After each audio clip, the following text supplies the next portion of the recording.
Hi,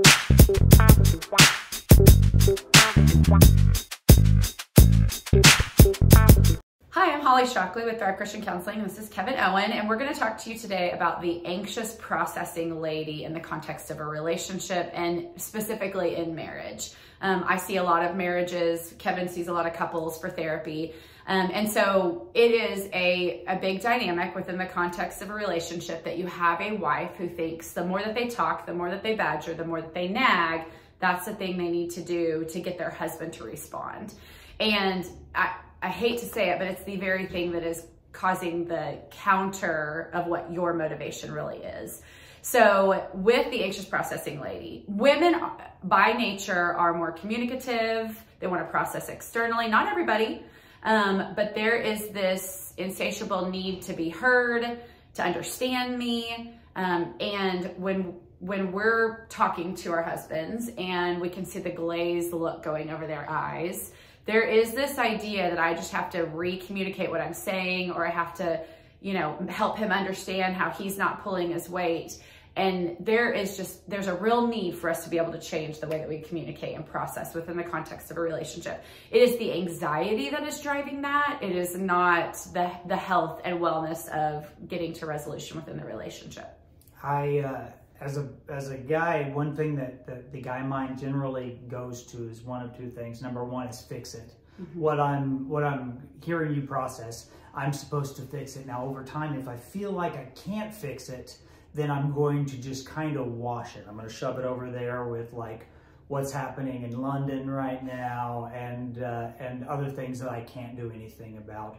The other side of it is if I interpret it as you rubbing my nose and a mistake, it's one of those things where guys are driven by the perception of honor. And so if it's one of those things where you're not good enough, you're not going to be a real man, you're not going to, okay, if you're rubbing my nose in it, that's what you do with dogs. That's not what you do with people. And so if that's the case,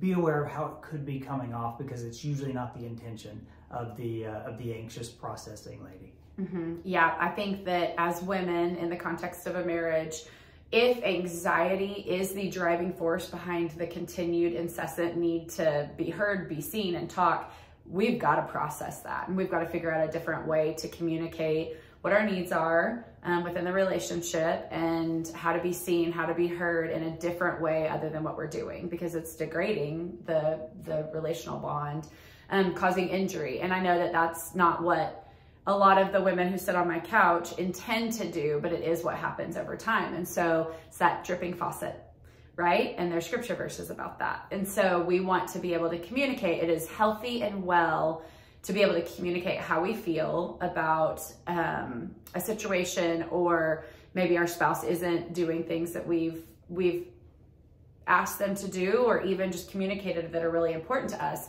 But the way that we go about it, if it's the anxiety that's driving our form of communication, it's probably doing the exact opposite of what we want. There's this thing we like to call accountability. And guys, if you are not conveying that you're pursuing your wife, your girlfriend, your person, then they're going to do things to try to evoke that, the fact that you value them, and now how do I convey that I value somebody? Well, I would listen to them. I would try to do what I can do. I mean, this is a pendulum. There's one side and there's the other, and we create our monsters that drive us crazy. So if your spouse, who when you married him, she was just the sweetest thing, and she gets me and she's chill, and now she's all uptight and naggy. Well, what did you do? Are you doing what you were supposed to do? Are you doing your part of this equation? It's a kind of important question to ask yourself, because if you haven't been listening, she's going to figure out a way to say the same thing more emphatically or more often. Well, that's kind of on you. And I feel like as the woman in the context of the relationship, the fear is what drives our anxiety. So we have to be familiar with what our fears are to even be able to communicate those things differently. This is a heavy one. This is not one that you'll apply and resolve in 4 minutes and 40 seconds. And so if you need to talk to a counselor, you can call Holly, you can call me. We'd love to work with you.